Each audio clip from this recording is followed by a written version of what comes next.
Welcome back, everybody, to the Two Idiots franchise on MLB The Show. We are here with a new game, new team, and fresh new looks. The Two Idiots have just finished taking the Chicago Cubs to the World Series and winning the entire thing in MLB The Show 24. We move on to MLB The Show 25, and the choice to pick a team was a difficult one, and we ended up settling on the Los Angeles Angels. They are ranked pretty low at number 22 overall. They've got a lot of problems, and we'll get to covering those here shortly. But just on this splash screen, some important information before we deep dive. The team budget available right now is $230 million. That is plenty to get stuff done and make this team a contender. But what we're looking for is building a dynasty. The yearly goal is to reach the postseason, and I feel like that's actually quite a difficult goal here on a yearly basis for the Angels. Our contract goal overall is going to be to win the division series. And as I said, there's a lot of problems with the Los Angeles Angels right now. It's not in the budget. It's going to be in the roster. So let's go take a look. All right, so here in the roster for the Angels, the first thing that really pops out at me is the top 5 players, the elite of the best, if you want to call it that, for Los Angeles. It's going to start at 80 with Taylor Ward, and he's 31 years old with B potential. Regression should be hitting him pretty soon in left field. Moving up from there, Jose Soriano, a starting pitcher, 26, and an 80 overall with only C potential. So he is in his prime right now, probably going to have the best years of his career over the next 2 or 3, and then regression starts hitting for him. Yusei Kikuchi should be in the midst of regression, but is still overperforming with his ratings at an 83. But at 33 years old, he's got to be spent very shortly. Zach Neto at 24 is probably the only superstar that we could keep and try to build around in this top 5, I would say. Logan O'Hoppe down at number 6. Definitely we would look to keep as well. But at 24 years old, Zach Neto is definitely the shortstop that we're going to have, at least in the short term. And then, of course, we get to Mike Trout, future Hall of Famer, all-timer, and legend for the Angels. Mike Trout at 33, he is still a 96, and the trick for him has always been to remain healthy, and it's been a challenge for his career. But Mike Trout, when he's there, he's on and always reliable. But at 33, how much longer could he possibly go? The rest of the roster is quite bleak after that, and we're going to break it down position by position for you guys coming up next. Starting off with the starters, a very good place to start, but not here for the Angels. As you can see, the top 5 players that are rated here vary in age from 25 up to 35. There are 3 men here above the age of 33, all past their pitching prime, and the only 2 that are under 30 both have C potential. So the chances of them getting any better than where they are right now are actually extremely low. So this rotation is absolutely on the way out the door. And as we move below Tyler Anderson, and we can see the pipeline of what's coming up through AAA, we've got a batch of guys that all have lower potential. Some of these guys are a little older, like Dakota Hudson, who's 30 in AAA.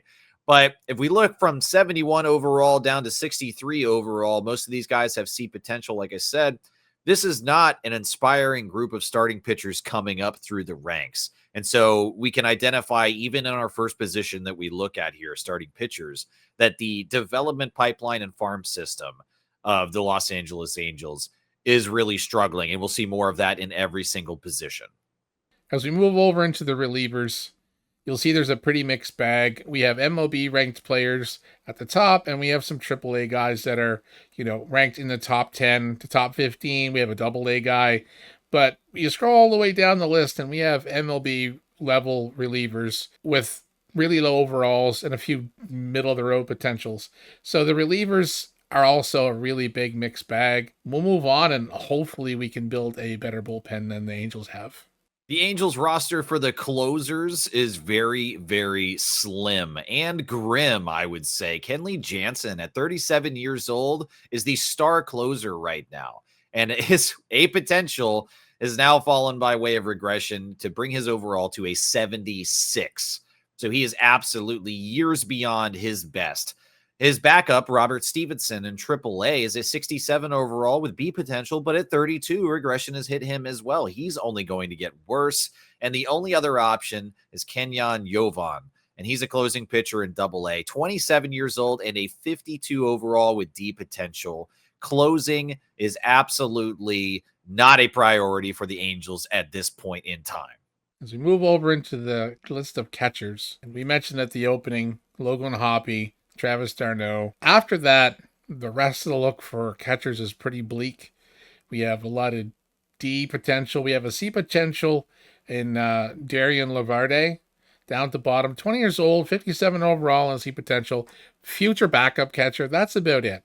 So Logan Hoppy is the future right now. Travis d'Arnaud is under a couple-year contract, but he is an excellent backup. So you're starting to see a trend here, and I'm scared it's going to continue as we move through the rest of the roster. All right, to begin the infield, first base, we've got Ryan Noda as our highest ranked first baseman, but he's in AAA. And at 28 years old with a 69 overall and B potential, he should be in his prime and hitting his stride.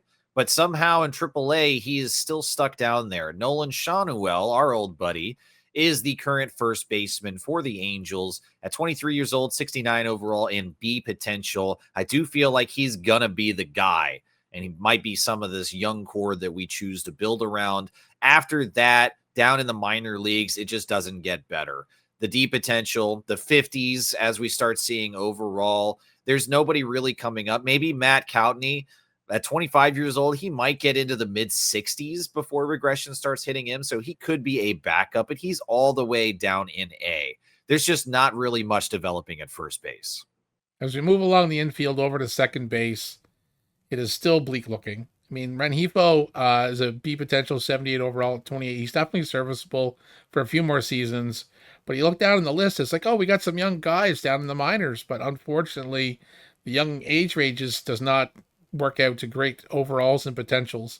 Only Christian Moore down in AAA currently with a B potential at 22 is definitely a possible future second baseman. But as of right now, most of those fellows will not develop into MLB stars for sure.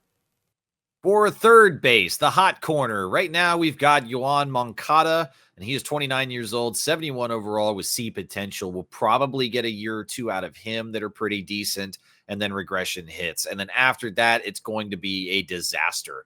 The only promising guy that's lower than that is in AA right now. Matthew Lugo at 23 is a 58 overall with C potential. But those AAA guys, JD Davis and Anthony Rendon, at 31 and 34 years old, respectively, and with C potential, they are on the outs. So by the time that we need Moncada out of there, Davis and Rendon should be long gone. But yeah, AAA is looking pretty grim for third base, and only Matthew Lugo could offer some hope there in the hot corner. So finishing up the infield, we go to the shortstop position. And one of the, we'll call him stars, I guess, for the Angels, Zach Neto. He is the future for shortstop as of right now.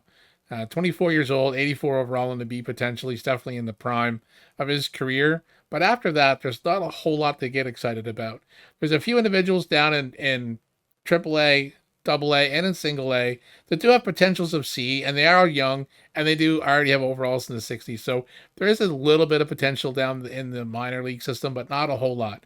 Shortstop will be definitely anchored by Neto for the next few seasons. The Angels in the outfield will begin in left with Taylor Ward. And at 31 years old with an 80 overall and B potential, he's probably about to hit regression, but maybe we can get a little bit more use out of Ward. Below him in AAA, Calabrese, I'm not sure how you say that. He's 22 years old and a 60 overall with D potential, so it's looking pretty grim there. And then we go down to A and AA, and yeah, just really not much happening.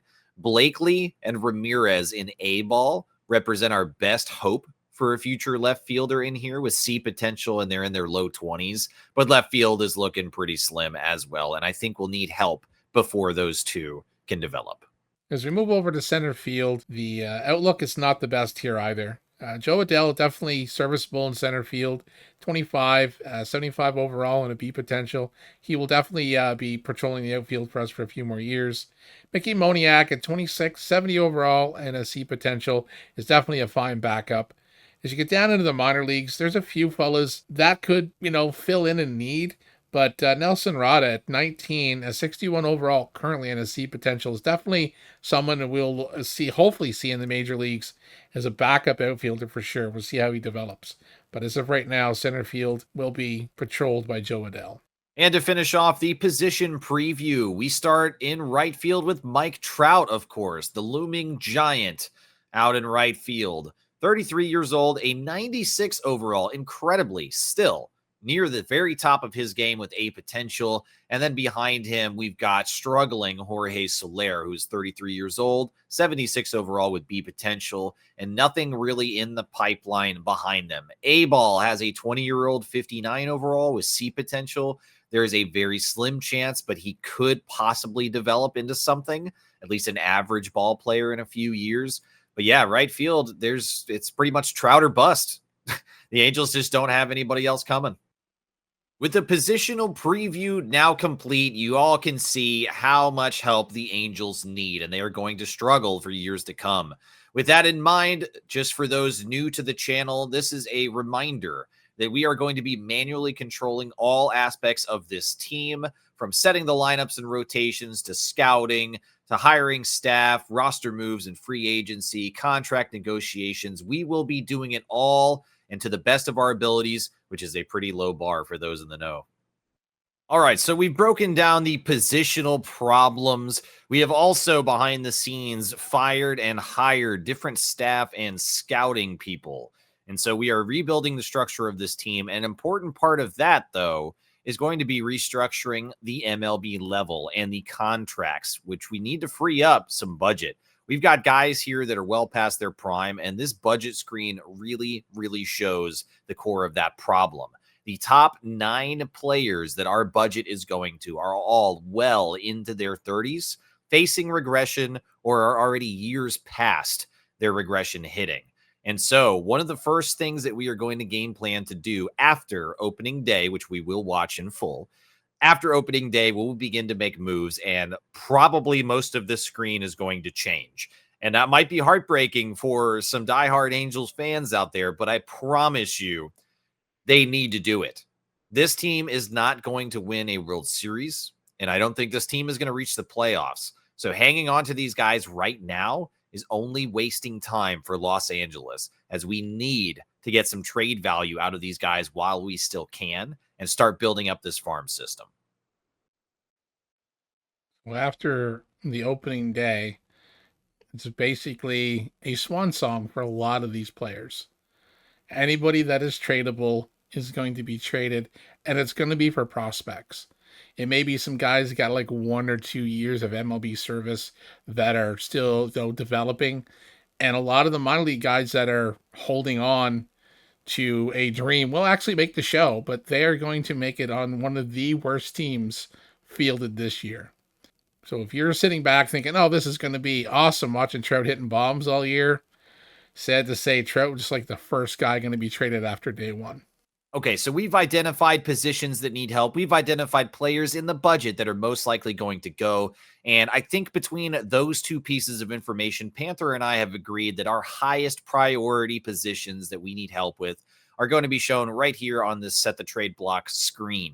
It's going to be third base, right field, starting pitcher, relief pitcher, and closing pitcher. All of the throwers need help.